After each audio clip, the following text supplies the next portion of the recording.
స్పర్శనం బిల్వపత్రంచ, అంటే స్పర్శ పుట్టుకుంటేనే పుణ్యఫలం. అది తులసిని ఎప్పుడో ముట్టుకోలేంగా. బిల్వాన్ని చూస్తే దర్శనం బిల్వ వృక్షంచ స్పర్శనం అనేది మనకి శాస్త్రంలో ఉంది. అంటే ముట్టుకున్నా చూచినా పొద్దున్న ఏమైనా బిల్వాన్ని చూస్తే మనకి ఐశ్వర్యం, ముట్టుకుంటే రోగనాశనం, ఆనుకూలమైనటువంటి శుభయోగం, జన వశీకరణ శక్తి. అది తులసిని దండం మాత్రం పెట్టుకోవాలి, ముట్టుకోవద్దు ఎప్పుడు కూడా. ఓకే. చాలా మంది వాటిని తుంచుకుని ఆకులు తింటారు కొంతమంది. అదే అంటారు మీరు. అంటే ఇష్టం వచ్చినప్పుడు తినడానికి లేదు, తెంపడానికి లేదు. అది ఆడవాళ్ళు ఎప్పుడు తెంపడానికి లేదు. సూర్యాస్తమైన తర్వాత ఆడవాళ్ళు చెట్టును ముట్టుకోవద్దు అసలు. తులసి ఆడవాళ్ళది కదా, మేము నీళ్ళు పోస్తాం కదా అంటే ముట్టుకోవద్దు. సో ఇష్టం వచ్చినట్టుగా ఏకాదశి రోజున మాస శివరాత్రి రోజున తులసిదాలు తెంపకూడదు, ఇష్టం వచ్చినట్టు తెంపకూడదు. కాబట్టి ఆడవాళ్ళు తెంపకూడదు అసలుకే. మగవాళ్ళు తెంపితే తీసుకొని మనం శిరస్సులో పెట్టుకోవాలి, నమస్కారం చేసుకొని నోట్లో వేసుకోవాలి, అది ప్రసాదంగా భావించి తప్ప ఆడవాళ్ళు కోయడానికి లేదు.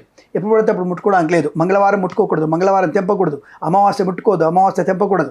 అదే మరి బిల్వం అమావాస్య ముట్టుకో, అమావాస్య తెంపుకో, ఏ రోజున తెంపుకొని ఒక బిల్వం శివుడి మీద పెట్టవచ్చు. ఐశ్వర్యం ఉంటుంది, లక్ష్మీదేవి కూడా అందులో నివాసం ఉంటుంది. కాబట్టి తులసిలో నివాసం ఉంటుంది లక్ష్మి, అక్కడ మారేడుదళంలో కూడా లక్ష్మీ నివాసం ఉంటుంది. కాబట్టి మారేడుదళం ముట్టుకున్నా చూసినా ఎప్పుడూ అత్యంత పవిత్రమైనటువంటిది వృక్షం. కాబట్టి బిల్వదళం ఇంట్లో ఉండవచ్చును. అలాగే మీకు తులసి కోట ఎప్పుడు కూడా ఇంట్లో ఉండే ప్రయత్నం